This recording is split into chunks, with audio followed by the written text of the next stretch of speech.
Assalamualaikum warahmatullahi wabarakatuh, sahabat RHP dimanapun Anda berada. Kali ini saya akan membahas tentang pentingnya buku nikah bagi Anda yang beragama Islam.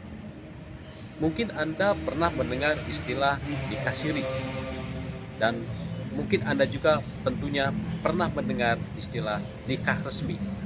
Nah, nikah resmi dan nikah siri itu pada dasarnya rukun nikahnya adalah sama, yaitu satu. Rukun nikah yang pertama adalah adanya mempelai pria.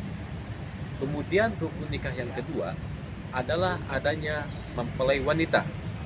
Kemudian rukun nikah yang ketiga adalah adanya wali nikah.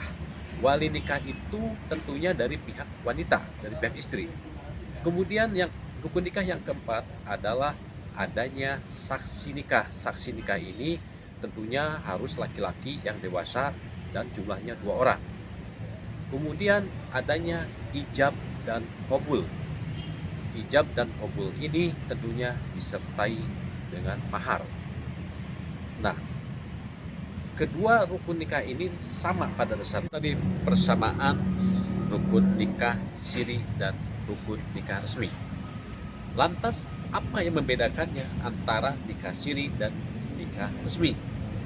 Kalau nikah resmi, tentunya ketika melakukan pernikahan atau melaksanakan akad nikah, itu akan dihadiri oleh petugas dari kantor urusan agama setempat, karena sebelumnya telah didaftarkan ke kantor urusan agama tersebut.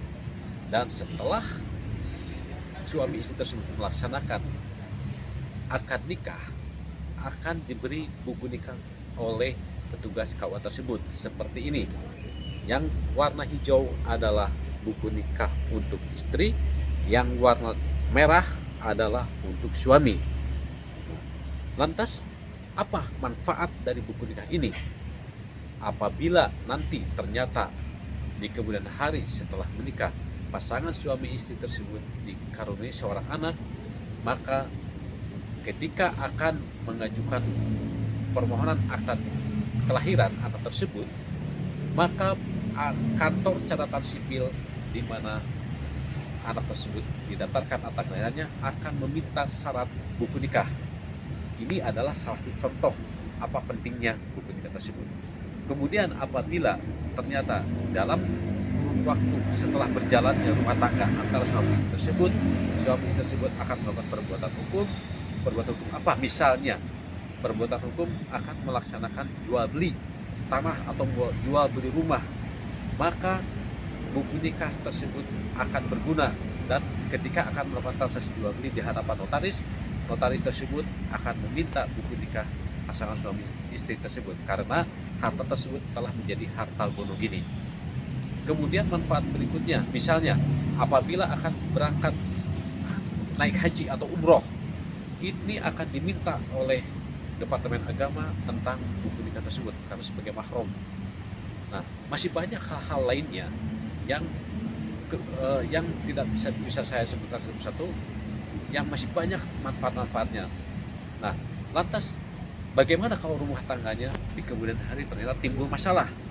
Misalnya si istri merasa sudah tidak dinafkahi lagi oleh suami, entah itu 4 bulan, 5 bulan, 6 bulan, atau dan seterusnya.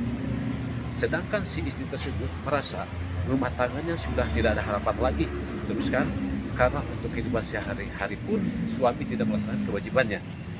Tetapi si suami tidak mau bercerai dengan berbagai alasan, sedangkan istri tetap ingin bercerai. Nah, kemudian si istri tersebut datang ke pengadilan agama tanpa didampingi pengacara. Bahkan si suaminya yang didampingi pengacara. Nah, si istri tersebut karena melihat tidak berdaya, akhirnya dia menyerah, kembali lagi ke rumah dan seperti terima nasib. Padahal jangan lupa, suami Anda pada saat melaksanakan akad nikah, setelah selesai akad nikah itu, suami Anda telah membacakan sigat talak yang ada dalam buku nikah ini. Untuk mengingatkan kembali apa sih itu sigat taklak, akan saya bacakan dulu ya. Sigat taklak yang suami Anda waktu itu baca adalah sebagai berikut. Pada hari ini tanggal saya bin berjanji dengan sesungguh hati bahwa saya akan menggauli istri saya bernama binti dengan baik, muasyarah bil ma'ruf menurut ajaran Islam. Kepada istri saya tersebut, saya menyatakan sigat taklik sebagai berikut. Apabila saya 1. Meninggalkan istri saya selama 2 tahun berturut-turut. 2. Tidak memberi nafkah wajib kepadanya 3 bulan lamanya. 3. Menyakiti badan atau jasmani istri saya. Atau 4. Membiarkan tidak memperdulikan istri saya selama 6 bulan atau lebih. Dan karena perbuatan saya tersebut, istri saya tidak ridho dan mengajukan gugatan kepada pengadilan agama, maka apabila gugatannya diterima oleh pengadilan tersebut, kemudian istri saya membayar Rp10.000 sebagai iwat atau pengganti kepada saya, jatuhlah talak saya 1 kepadanya. Kepada pengadilan agama saya memberikan kuasa untuk menerima uang iwat tersebut dan menyerahkannya kepada Badan Amil Zakat Nasional untuk keperluan ibadah sosial. Nah, dengan adanya sigat talak ini, maka Anda sebagai seorang istri sudah terlindungi apabila nanti ternyata di kemudian hari Anda ditelantarkan oleh suami atau Anda tidak diberi nafkah oleh suami. Walaupun suami Anda tidak mau menceraikan Anda, bahkan didampingi oleh pengacara 1 atau 2 orang atau lebih atau berapapun pengacaranya, kalau memang alasan cerai Anda adalah kuat, maka pengadilan akan mengabulkan gugatan Anda. Demikian saya sampaikan pentingnya buku nikah. Semoga bermanfaat bagi Anda dan nantikan konten saya berikutnya yang lebih bermanfaat bagi Anda dan tentunya menarik juga buat Anda.